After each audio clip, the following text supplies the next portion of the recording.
Professor Oded Lipschits from the Department of Archaeology and Ancient Near Eastern Cultures at Tel Aviv University is inviting you to join him to a journey following those who composed the historical descriptions in the Hebrew Bible. The Untold Story of the Kingdom of Judah, Part D.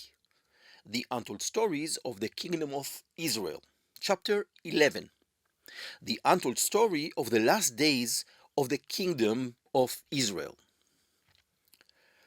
The detailed description of the history of the Kingdom of Israel, from Jeroboam to Jeroboam, begins with the reign of Jeroboam I and ends with the kingdom's final peak days under the long reign of Jeroboam II. In contrast, the description of the history of the last generation of the kingdom's existence, starting from the short reign of Zechariah, the son of Jeroboam, who ruled in 746 BCE, until the destruction in 720 BCE, is short, dry, and focused one which mainly details the murders of kings and frequent changes of government that took place. This description can be found in the second book of Kings, chapter 15, verses 8 to 31, and in chapter 17, verses 1 to 6. Between them is a description of the reigns of Jotam and Ahaz, the kings of Judah. The description of the end of the kingdom of Israel is literary and biased, seeking to present the rapid deterioration of the kingdom of Israel as a chain of murders and dynasty changes right up to its destruction. Moreover, in the description of this period, the Deuteronomistic historiographers consciously chose not to use the motif of the prophecy in its fulfillment. Therefore, they do not plant dire prophecies that will come true as they did in all the descriptions of the previous royal houses that ruled the kingdom, which ended in the fulfillment of the prophecy and the complete elimination of the dynasty. Apparently, the rapid change of dynasties and the destruction of the kingdom overshadows all of these, and the historiographers wanted to present the destruction as a result of the continuous and cumulative sin, and not as a punishment for the last kings of Israel or one of them. Seemingly, moreover, the Deuteronomistic historiographers had very few sources regarding the last generation in the history of the Kingdom of Israel that, in my opinion, included only the lists of kings with the chronistic information provided therein, without any additional sources such as prophetic stories, and with very little information that could be linked to the kingdom of Israel from the parallel histories of the kingdoms of Judah. The ancient historiographers had very little information even about the great Assyrian military campaigns conducted against the kings of Israel, about which modern historians have information from the Assyrian inscriptions. Regarding these campaigns as well, the historiographers probably had only what was recorded in the kings' lists. Therefore, the description of the kings of Israel during this period was heavily reduced, remaining technical and focused on the acts of murder and the changing of dynasties until the description of the destruction and exile, which received a broad theological explanation. According to this explanation, the destruction emerged from the sins of Jeroboam and the continuous sin of all the kings of Israel until God's final decision to destroy the kingdom. In this way, a historical circle was created that begins with the division of the monarchy in the days of Jeroboam I, closes with a detailed description of the days of Jeroboam II, and ends with a rapid deterioration into destruction, exile, and the final disappearance of the kingdom of Israel from history. This explanation developed through three different historical stages during the exilic and post-exilic periods and received interpretations and additions after the destruction of the kingdom of Judah and in light of the geopolitical, ideological, and theological developments. But let's start from the beginning. There is only a brief description of the 6 months that Zechariah, the son of Jeroboam, reigned over Israel, probably in 746 BCE. We're talking about the second book of Kings, chapter 15, verses 8 to 11. This description includes the usual opening and closing formulae, between which a note was added in verse 10, which provides unusual information. I'm reading. Shallum, the son of Yavesh, conspired against him and struck him down before the people, in Hebrew, kval am, and slew him and reigned in his stead. End of quote. Many researchers have noted the grammatical difficulty in the definition before the people, kval am, which combines an Aramaic word, kval, with a grammatical difficulty since the noun am, people, needs to be a definite form. Therefore, some scholars have suggested that the Septuagint translation of this verse should be accepted where the word before the people, kval am, were translated as Ibleam, probably the place name Ibleam, the same place where, according to the second book of Kings, chapter 9, verse 27, King Ahaziah was murdered at the ascent of Gur, which is by Ibleam. Perhaps information about the site of Zechariah's murder was preserved in the king's lists of the kings of Israel, and apparently it was a suitable place for an ambush of the king, although the reason for the murder and the end of the Nimshai dynasty is unknown. The end of the Nimshai dynasty fulfills the prophecy that was planted at the beginning of Yehu's days after the rebellion and destruction of the Omri dynasty, together with the destruction of the Baal cult in chapter 10, verse 30. I'm quoting. And Yahweh said to Yehu, because you have done well in carrying out what is right in my eyes, and have done to the house of Ahab according to all that was in my heart, your sons of the 4th generation shall sit on the throne of Israel. End of quote. In light of this prophecy, after the murder of Zechariah, the 4th king in the dynasty of the Nimshai, the prophecy fulfillment cycle is closed with the reference to the prophecy and the description of its fulfillment. And this is in chapter 15, verse 12. This was the promise of Yahweh which he gave to Yehu. Your sons shall sit upon the throne of Israel to the 4th generation. And so it came to pass. End of quote. This is the last dynasty among the great royal dynasties in Israel. The house of Jeroboam, Baasha, Omri, and Yehu, all of which received prophecies of this kind. In all cases, the prophecies were fulfilled with a description of the rebellion and the dynasty's complete elimination. Zechariah's murderer Shallum, the son of Yavesh, reigned for 1 month only. Apparently, he was unable to stabilize his rule and form a strong circle of supporters before Menachem, the son of Gadi, rose up against him from the ancient capital of Tirzah and murdered him in Samaria. The information about him includes 3 verses in the second book of Kings, chapter 15, verses 13 to 15, comprising standard opening and closing formulae, but no theological assessment formula, probably due to his very short reign. In the middle, information was given about the assassination of the king, and this is in verse 14. I'm quoting. Then Menachem, the son of Gadi, came up from Tirzah and came to Samaria, and he struck down Shallum, the son of Yavesh, in Samaria, and slew him and reigned in his stead. After the closing formula, a massacre performed by Menachem is described, the cause of which is unknown, and this is in verse 16, and I'm quoting. Then Menachem smote Tifsach, and all that were therein, and the borders thereof from Tirzah, because they didn't open it to him. Therefore he smote it, and he ripped up all the women in it who were with child. End of quote. A place called Tifsach is known to be located near the Euphrates.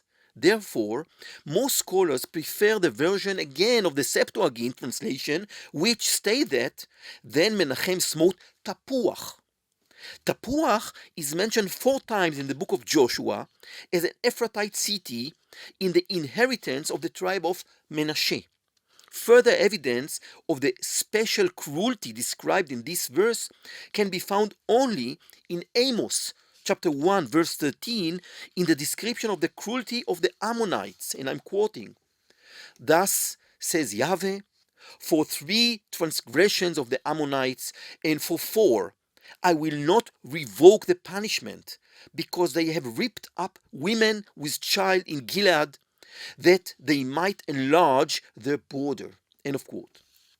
In light of the severe cruelty described in this verse, it can only be assumed that Shalom originated from Tapuach, and Menachem was not satisfied with solely taking over the capital city, but wanted to eliminate his city and family too, so as to eliminate his power base. Perhaps this act allowed Menachem to establish his kingdom in Samaria for the long period of 10 years and to bequeath his kingdom to his son Pekahiah. The information about all these seems to have been drawn from the king's lists, perhaps with an expansion in the second part of verse 16, where the biblical historiographers based their description on what was known to them from the prophecies of Amos in order to emphasize the cruelty of the new king in Israel. There is well a reason presented for terrible cruelty in the aim to expand the border or control the border areas. To the 10 years of Menachem's reign, apparently between 746 and 737 BCE, 6 verses are dedicated in the second book of Kings, chapter 15, verses 17 to 22, where between the usual opening and closing formulae, important historical information is given about the coming presence of Tiglath-Pileser III, king of Assyria, and the enslavement of Menachem to Assyria, and I can read from verses 19 and 20. Pul, the king of Assyria, came against the land, and Menachem gave Pul 1,000 talents of silver, that he might help him to confirm his hold of the royal power. Menachem exacted the silver from Israel, that is, from all the wealthy men, 50 shekels of silver from every man, to give to the king of Assyria. So the king of Assyria turned back and didn't stay there in the land. End of quote. Here, as well, in the other later sources, Tiglath-Pileser III is referred to as Pul. The main importance of these verses is that this is the first mention of Assyria in the book of Kings. Although, since the days of Ahab, the kingdom of Israel participated in various wars against the Assyrians. This is further evidence of the limited knowledge the biblical historiographers had about the history of the kingdom of Israel and the extent to which they depended on the written sources available to them. The biblical description indicates that the Assyrian king arrived near the border of Israel. I'm quoting, Pul, the king of Assyria, came against the land in order to remain on the throne in Israel with Assyrian support, in the language of the biblical description, that he might help him to confirm his hold of the royal power. Menachem paid an enormous tribute. Menachem gave Pul 1,000 talents of silver. The tribute that Menachem paid can be estimated at 30 tons of silver, an amount that is difficult to assume that the king of Israel could have paid. According to the description, Menachem required that all the wealthy and high status men of the kingdom pay 50 shekel each, and assuming that a talent of silver is 3,000 shekels, and that Menachem had to pay 1,000 talents of silver, it follows that he divided the amount among 60,000 people in the kingdom. Against this background, we might ask how the authors of the biblical account knew about Menachem's payment to Tiglath-Pileser III. My assumption is that the nucleus of the information about the enslavement of the kingdom of Israel to Assyria and the payment of tribute was recorded in the king's lists, and the biblical historiographers expanded it as part of their criticism of the king, who was presented as cruel. Now, he is also presented as someone who willingly enslaved his people to the king of Assyria just to keep the throne. And not only that, but also he didn't pay the tribute from the king's treasury, but imposed the burden of payment on the people. The Assyrian sources can help us clarify this point. With their help, we can reconstruct the campaigns of Tiglath-Pileser III to the region in 743 to 732 BCE and the exact timing of the payment of the tribute of Menachem, king of Israel. This information creates an important historical and chronological synchronicity between the history of Israel and the history of the entire region, as it emerged from the Assyrian sources at the time when Assyria quickly took over the entire region west of the Euphrates and established the largest and most powerful empire that had existed until then in the ancient Near East. In a series of campaigns in the years 740 and 738 BCE, Tiglath-Pileser established his rule beyond the Euphrates. He conquered, destroyed, and annexed the powerful kingdoms in the region, deported from them large populations, and replaced them with exiled migrants from other regions of the empire. Thus, he created a stable and permanent base of control for the Assyrian Empire in the entire region up to the center of Syria. The Assyrian threat to all the kingdoms in the central and southern Syria, on the coast of Lebanon, and in Philistia, as well as in the land of Israel, became intense and significant. Many kingdoms surrounded to Tiglath-Pileser and paid him heavy tribute. Two lists of taxpayers written after the two Assyrian campaigns to the region in 740 and 738 BCE also mention, among all the kings of the region, Menachem of Samaria. His mention in these lists create an important synchronicity between the history of Israel and that of Assyria, and enables us to anchor the later years of Menachem's reign with the events of these years. We can also assume that the tribute paid in 740 BCE was burdensome and significant, and that the payment of 738 BCE was already a payment confirming Israel's position as a vassal kingdom of Assyria. Menachem's surrender proved to be a wise and responsible policy, continuing the policy of the kings from the Nimshide dynasty, who also understood the great danger of a war against Assyria. This policy was also proven justified a few years later when King Pekach, the son of Remaliah, adopted the opposite approach, which led to the heavy destruction and ultimate termination of the kingdom. Pekachiah, the son of Menachem, ascended to the throne after the death of his father and reigned for 2 years, probably 737 and 736 BCE. 4 verses describe the period of his reign in the second book of Kings, chapter 15, verses 26 to 23 to 26, and between the usual opening and closing formulae, a single verse, verse 25, is added which describes a conspiracy against him.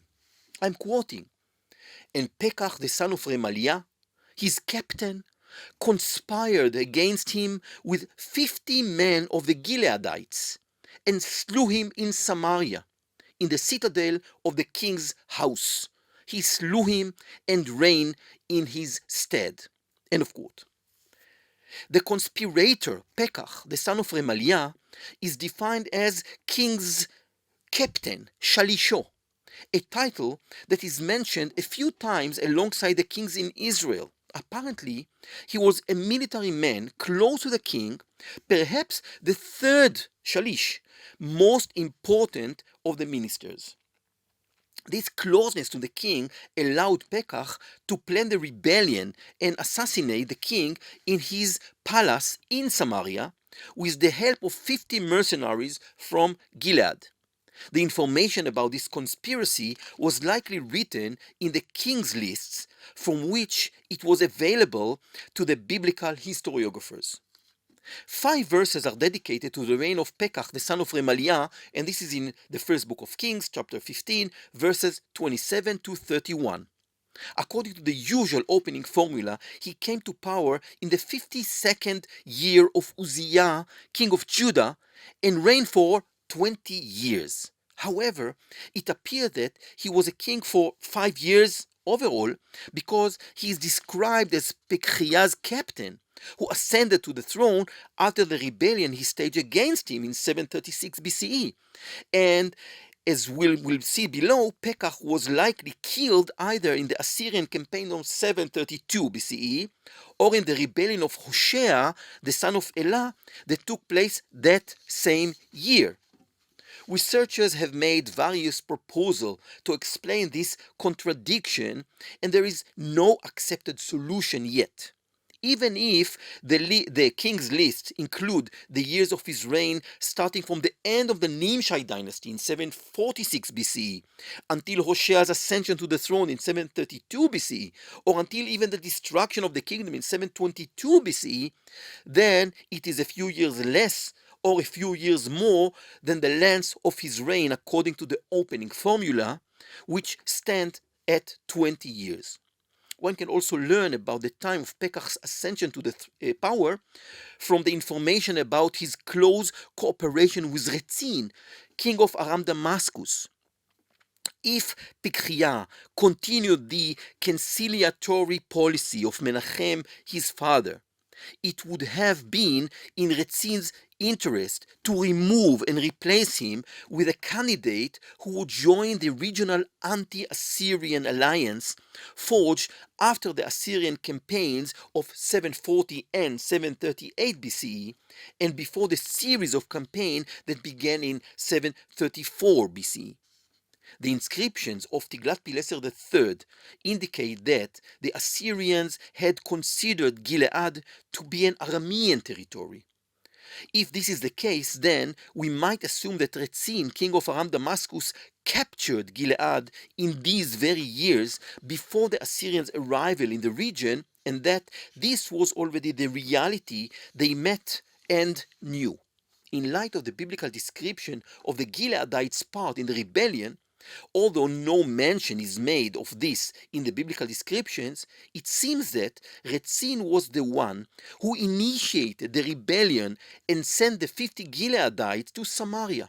If so, then we might go even further and assume that Pekach was also from Gilead and that he rose to power on the initiative or with the support of Rezin.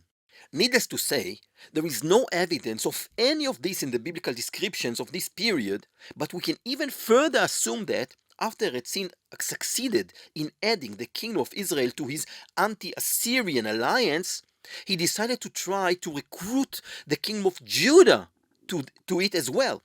There is no information about this in the descriptions of Pekach's reign in Israel.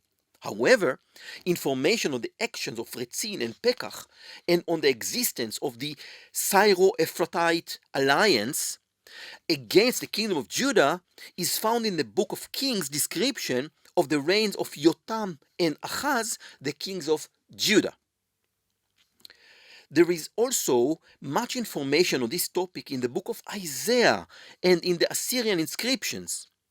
On the basis of all of these, it is possible to reconstruct in more detail what happened during the years of Pekach the son of Remaliah reigns over Israel, and although these occurrences are not described in the story of the years of his reign, they can be used not only for the purpose of reconstructing history, but also to consider what story was left untold in the biblical account of Pekach and why. As mentioned, a great deal of information about the events that took place in the kingdom of Israel during the reign of Pekach, the son of Remaliah, as well as about his collaboration with Rezin, king of Aram Damascus, and the anti-Assyrian alliance that was forged under their leadership, is found in the description of the reign of Yotam, the son of Uzziah, in Judah. And we can read from the second book of Kings, chapter 15, verse 37. In those days, Yahweh began to send Rezin, the king of Aram, and Pekach, the son of Remaliah, against Judah. More information is also found in the description of the days of Ahaz, the son of Yotam, and this is in chapter 16, verse 5. Then Rezin, king of Aram, and Pekach, the son of Remaliah, king of Israel, came up to wage war on Jerusalem, and they besieged Ahaz, but couldn't conquer him.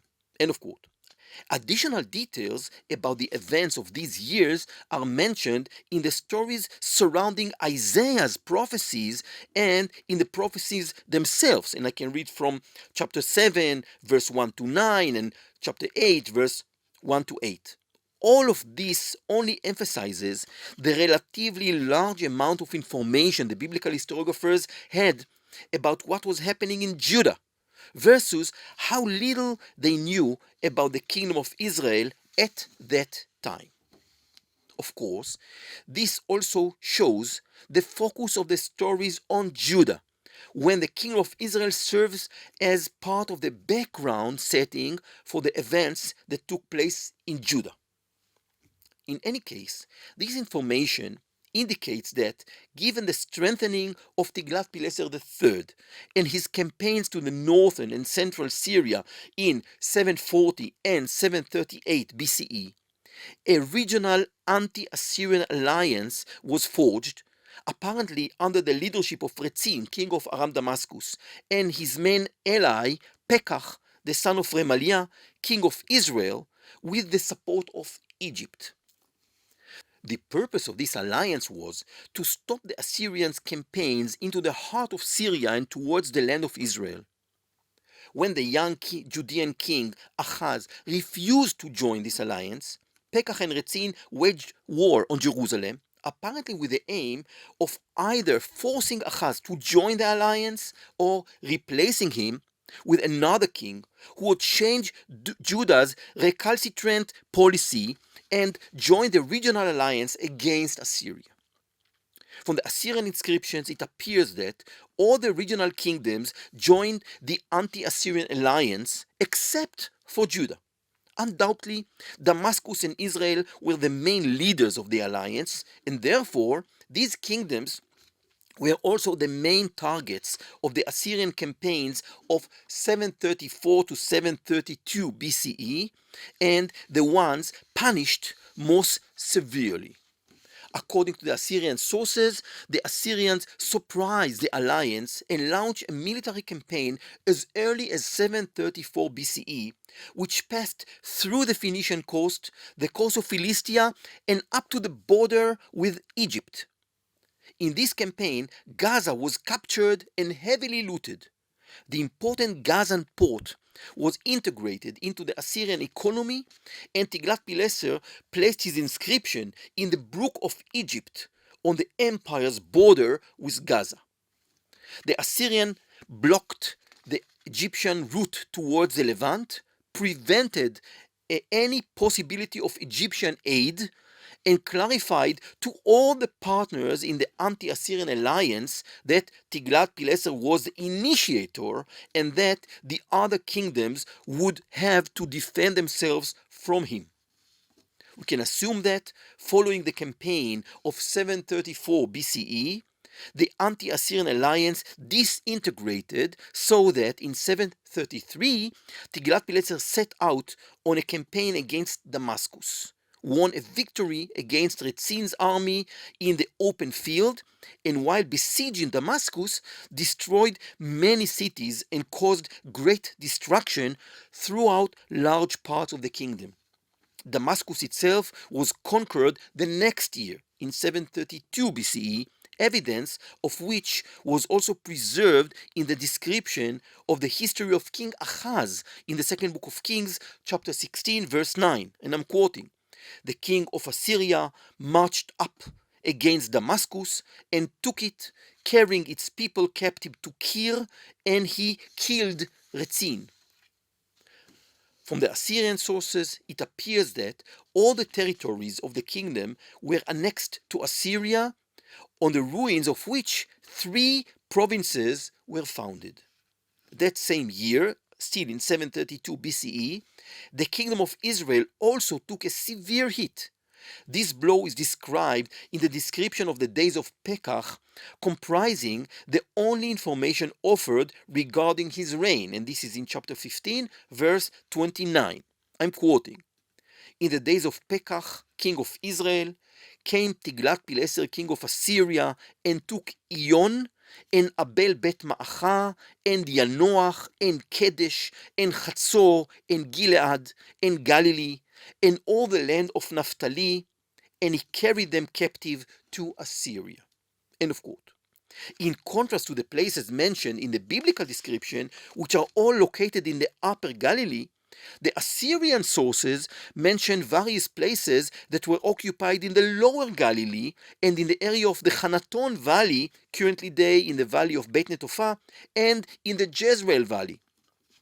Various researchers have assumed these to be various parts of the Assyrian campaign, which were held in different parts of the kingdom. But, in my opinion, the list of the conquered cities in the Book of Kings is not based on any reliable ancient source and does not reflect an accurate reality in this military campaign. Rather, it is an artificial list compiled on the basis of lists available to the biblical historiographers, such as, for example, the list of cities struck by Ben-Hadad, king of Aram Damascus, that we know from the first book of Kings, chapter 15, verse 20, and I'm quoting, "And Ben-Hadad hearkened to King Asa, and sent the commanders of his armies against the cities of Israel and conquered Iyon, Dan, Abel Bet Ma'acha, and all Kinnerot with all the land of Naphtali."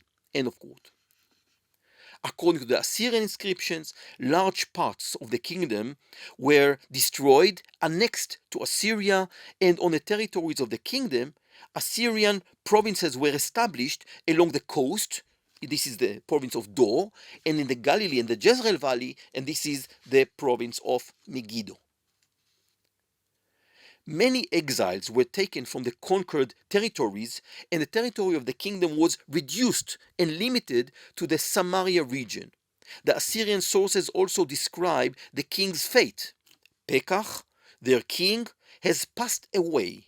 I have entrusted Hoshea to them as king." End of quote of the Assyrian inscription. Seemingly, in contrast to the description in the Tel Dan inscription and the biblical description of Yehu's rebellion, here it is easier to correlate the description in the Assyrian inscriptions with the information in the verse summarizing the days of Pekach's reign in the second book of Kings, chapter 15, verse 30, which state that Hoshea, the son of Elah, made a conspiracy against Pekach, the son of Remaliah, and struck him down and slew him, and reigned in his stead in the 20th year of Yotam, the son of Uzziah. End of quote. In making our historical reconstruction, we can assume that the failure of the rebellion in Assyria and the occupation of most of the territories of the kingdom that were cut off from the limited remaining territory of the kingdom of Israel in the Samaria region led to the loss of support for the king. Moreover, perhaps Samaria being cut off from the Transjordan region also led to the loss of Pekah's power base, as it was this region that brought him to power and supported him through his years. Hoshea might have paid a heavy tribute to the Assyrians, who recognized his kingship, but the biblical historiographers didn't know this, since this is not the type of information recorded in the king's lists. These lists were apparently the only source of information the historiographers had about the conspiracies of Hoshea's ascension to the throne and all that surrounded these events. Hoshea, the son of Elah, was the last king to accede to the throne of Israel. According to the opening formula regarding his reign in the second book of Kings, chapter 17, verses 1 and 2, he ruled for 9 years, probably between 731 and 723 BCE. The theological assessment of Hoshea differs from the formula used for all the other king of Israel. The biblical historiographers wrote about him in verse 2 that, I'm quoting, he did what was evil in the sight of Yahweh, yet not as the kings of Israel who were before him. End of quote. The purpose of this change in the formula must have been to emphasize that the destruction that emerged under the last king of the kingdom of Israel was caused neither by the king himself nor his own sins, but rather by the cumulative sin of all the kings of Israel since the beginning of the kingdom's existence in the days of Jeroboam I. According to the description in chapter 17, verse 3, I'm quoting, against him came up Shalmaneser, king of Assyria, and Hoshea became his vassal and paid him tribute.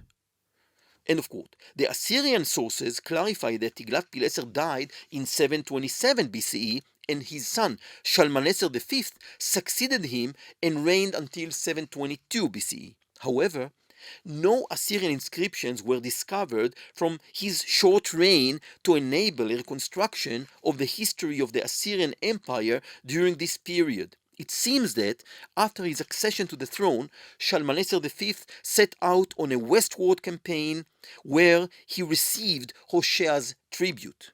According to the description in chapter 17, verse 4, a few years later, probably in the final year of his reign, in 723 BCE, a rebellion took place. As part of the rebellion, Hoshea stopped sending the annual payment to Assyria. He sent messengers to the king of Egypt seeking support for the rebellion and assistance for the expected Assyrian punitive campaign. And I'm quoting, but the king of Assyria found treachery in Hoshea. He had sent messengers to So, king of Egypt, and offered no tribute to the king of Assyria, as he had done year by year. Therefore, the king of Assyria shut him up and bound him in prison. End of quote. From this description, it appears that Hoshea was arrested and imprisoned by the Assyrians, and only after that, the siege of Samaria began, as described in verses 5 and 6, and I'm quoting. The king of Assyria invaded all the land and came to Samaria, and for 3 years he besieged it. In the 9th year of Hoshea, the king of Assyria captured Samaria, and he carried the Israelites away to Assyria and placed them in Halach and on the Havor, the river of Gozan, and in the cities of the Medes. End of quote. Since Shalmaneser V died in 722 BCE, and the siege of Samaria lasted 3 years, according to this description, ending in, according to this, in 720 BCE, it seems that the biblical historiographers made a connection between the enslavement of Hoshea and his surrender to Shalmaneser V, and the end of the siege of Samaria and the conquest and the deportation of the city's inhabitants, which was already done by the next Assyrian king, Sargon II. The king was not the heir of the throne and apparently acceded to the throne after a rebellion broke out in Assyria, which escalated throughout the empire and led to the overthrow of Shalmaneser V. There are several Assyrian sources about the reign of Sargon II, enabling a reconstruction, albeit with some difficulties, of the course of events in the early years of his reign. According to the possible reconstruction based on three inscriptions, Sargon II was forced to establish himself in his first year in power, after which he was able to go to war against the king of Elam, and only in 720 BCE, his third year as a king, was he able to complete the conquest of Samaria. We cannot assume that the siege of the city continued for the entire period, including during the change of power in Assyria. None of this was known by the Deuteronomistic historiographers, likely because after Hoshea's imprisonment, there were no more kings left in Samaria, and quite possibly the writing of the kings lists was discontinued. Therefore, the information about this period was very general and inaccurate. Even the name of the Assyrian king who ended the conquest of Samaria was unknown, but the description, as it is, suggests that it was Shalmaneser V. In contrast to these short and imprecise historical descriptions, the description of the history of the kingdom of Israel ends with a long theological explanation of the kingdom's fate. And this is in 2nd Book of Kings, chapter 17, verses 7 to 23. Following other researchers, I think that the early Deuteronomistic historiographical explanation was short and focused, and can be found in verses 21 to 23, while verses 7 to 20 are late addition that not only already recognizes the destruction of the kingdom of Judah, but also expresses ideas that were formed during the Babylonian exile and even in the post-exilic period.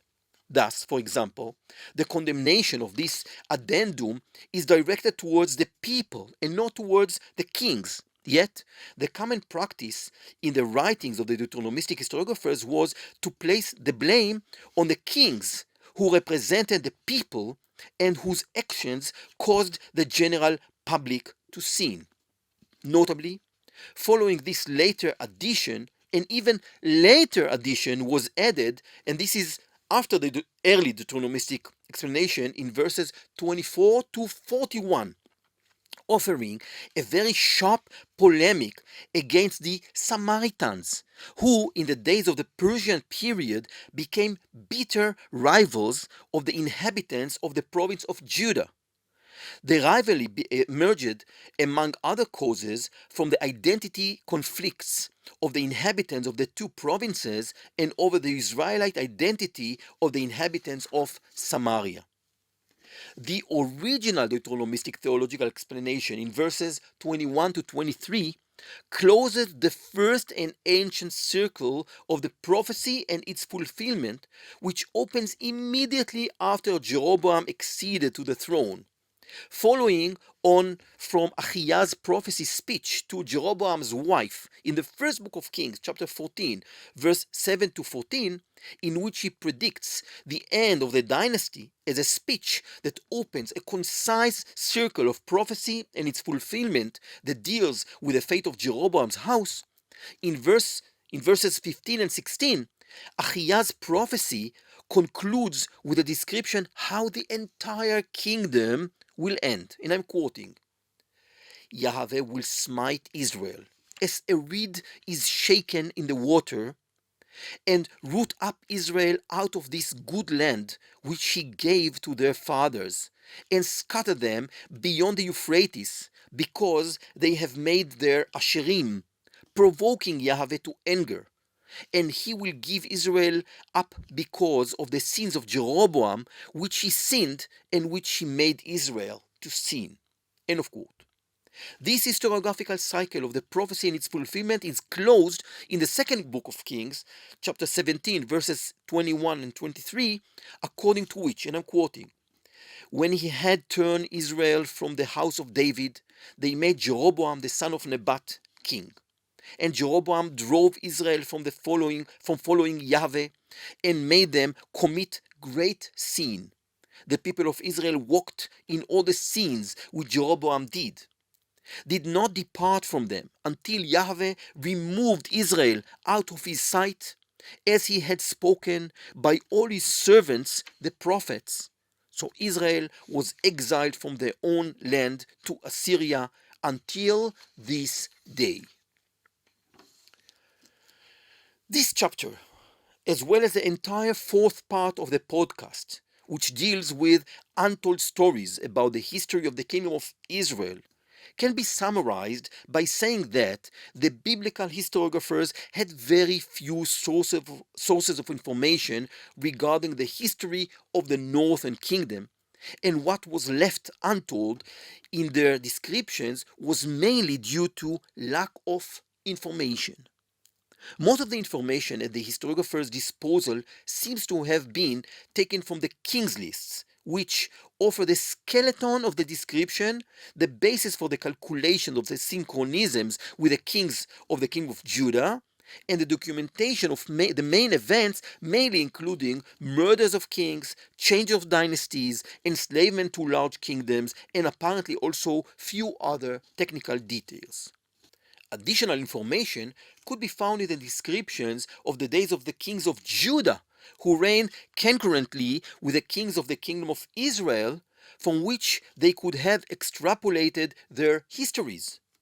And additional information was available to the historiographers from the prophetic stories. But this information was not historical in essence, didn't focus on the kings and the geopolitical events, and mainly taught about the prophets and their world, about the religious and cultic practices in the kingdom, and of course also about social matters. The prophetic stories largely tarnished the image of the kings of the Omride dynasty.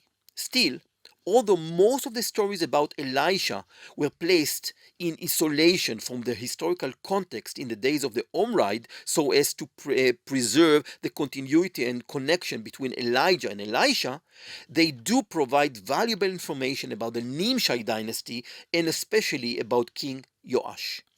In the absence of detailed sources, the biblical historiographers were left in a great historical darkness. The laconic and incomplete descriptions of the histories of the last kings of Israel seems to manifest this clearly. That is, what is not told in the biblical descriptions of the history of the kingdom of Israel is largely what the biblical historiographers didn't know. Another related point must be emphasized. From the perspective of the Deuteronomistic historians who worked about a century after the destruction of the historical kingdom of Israel, this kingdom was but a faint, distant memory. The descriptions center on the kingdom of Judah. The depictions of the kingdom of Israel were a parallel and complementary background story, but a story that was never at the center. Moreover, from the information available to the historiographers, the image of the great, rich, and powerful kingdom of Israel emerged, which, for a significant part of history, ruled indirectly or even directly over the small kingdom of Judah, and in at least one case even conquered a city in Judah, captured the Judean king, and breached a large part of the wall in Jerusalem. The remains from the breaches in the wall from the days of King Joachaz, the son of Yehu, might have been still visible, or at least the location of the breaches might have been known and perhaps even preserved the memory of these events. The memory of this great kingdom, which took part in regional wars, in most of which Judah didn't participate, which was ruled by great kings who sometimes subjected little Judah to their protection and even to their rule, in which great prophets such as Elijah and Elisha prophesied, and which had important temples and large cities with magnificent palaces, was a thing of the past. In accordance with the Deuteronomistic ideology, the tendency of the historiographers was to describe the existence of great kingdom in the model of thus united monarchy, which was created through the depictions of the history of Judah and Israel, and to subject Israel to the kings of the house of David from their capital in Jerusalem. These aims force the authors of the inscriptions to take on a very specific perspective on Israel. Thus, beyond the few and problematic sources of information they had to focus their writing on a narrative of the continuous scene of all the kings of Israel who followed the path of Jeroboam and didn't recognize the centrality of Jerusalem as the site chosen by God and the only place in which his cult is permitted. The idea of the scene of the northern kingdom, which ran as a thread tying all the description of the histories of all the kings, was combined with the motif of the prophecy and its fulfillment, which predicted the extinction of all the great royal houses and the complete and utter end of the entire kingdom. In the next part of the podcast, we will move to a different period and to completely different literary, historiographical, and theological problems that the authors of biblical history encountered when attempting to describe the history of Judah at a time when the need for written sources was almost not existent. At that point, what the authors knew was also well known to all contemporaneous readers who lived in Judah, were familiar with the recent history, and knew very well what was being told and what being left untold, and immediately asked themselves what was missing in the story and why. Thus, the next part will deal with the untold story of the kingdom of Judah in the days of the authors of the biblical history, from the time when Judah was enslaved to Assyria and spanning about 100 years until the days of Josiah's cultic reform, which motivated the writing of the historiographical description. See you in the next chapter.